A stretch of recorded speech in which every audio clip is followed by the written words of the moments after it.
Hello, children of God. This is Christy from SeatedInHim.com, where we are seated in heavenly places with Jesus Christ. And tonight's message is about God saving the best for last in your life.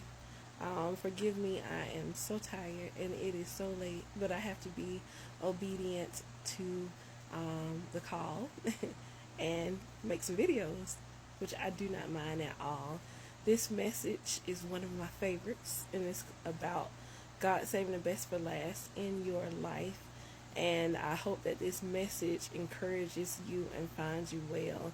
And I hope that you understand me, because I'm Southern and I'm sleepy and I go to dragging worse than usual when I'm tired. But to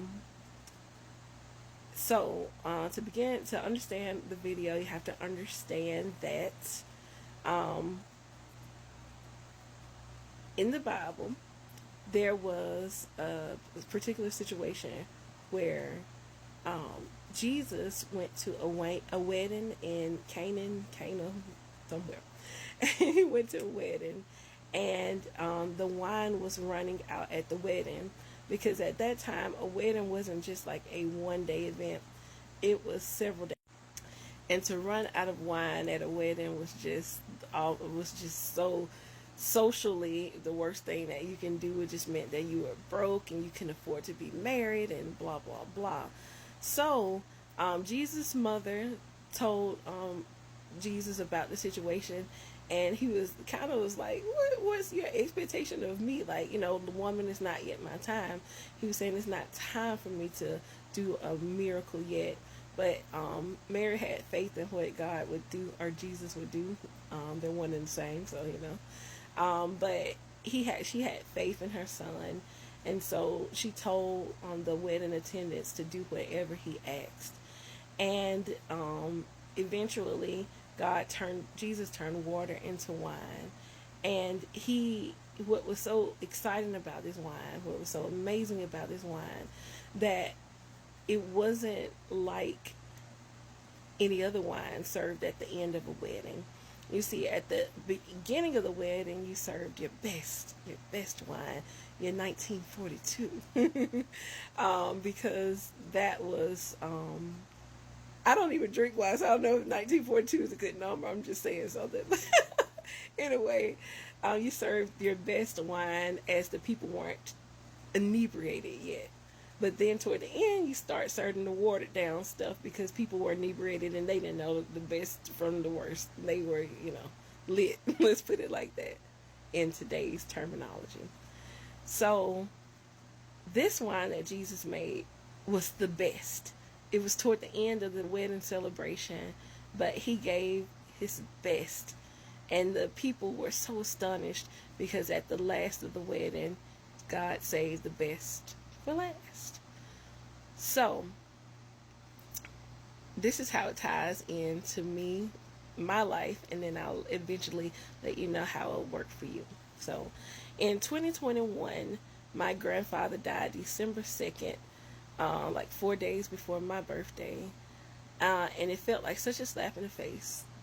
Not on God's part, just in a human way, because earlier that year, sometimes God gives me a theme for the year, and the theme that he gave me for the year was something so contrary to what happened at the end of my year. And toward the middle part of the year, like from summer to before my grandfather died, things were so good. Things in my life were looking up, and I could see God's hand in so many of the things that were happening in my life. I was getting closer to God, and I saw that what he had promised to me was surely coming to pass. But by the time we hit November 2021, my grandfather's health was declining rapidly, and by December 2nd, he was gone. And it broke my heart, because he was my favorite person in life ever. Love that man and my grandmother so much, and they both died different years, but in December. Oh boy, now I'm about to start crying. But anyway, With all that being said, I felt like the thing that was happening in my life was so contrary to what God had promised. And I was at work in the earlier part of 2022 now, and I was asking God, I was like, God, you gave me this beautiful promise at the beginning of 2021, and now here we are in 2022, and I'm at the worst part of grief. The part of grief where you're thinking about the person you love rotting in the ground, the gory stuff, when you're thinking about, God, what stage of decay are they in? What do they look like? How can I help? What is this? When you're going through the worst part of grief. And I was at work doing my usual, outwardly smiling and inwardly dying. And as I was doing so, the radio is continuously playing at my job, and I heard a familiar instrumental part of the song that I have loved since I was about 2 or 3 years old. And I just heard the dun dun dun dun dun dun dun dun. Forgive me, you guys. And it was Vanessa Williams, "Save the Best for Last." And as the song continued to play, God ministered to me that I'm saving the best for last in your life. And that promise is something I have held on to for a very long time, and it has sustained me in the midst of grief, in the midst of doubt, in the midst of uncertainty. And this is where you fit in. Maybe God promised you something amazing. Maybe He promised you that business, or He promised you that house, or He promised you that child, or He promised you that spouse, or He promised you that wealth.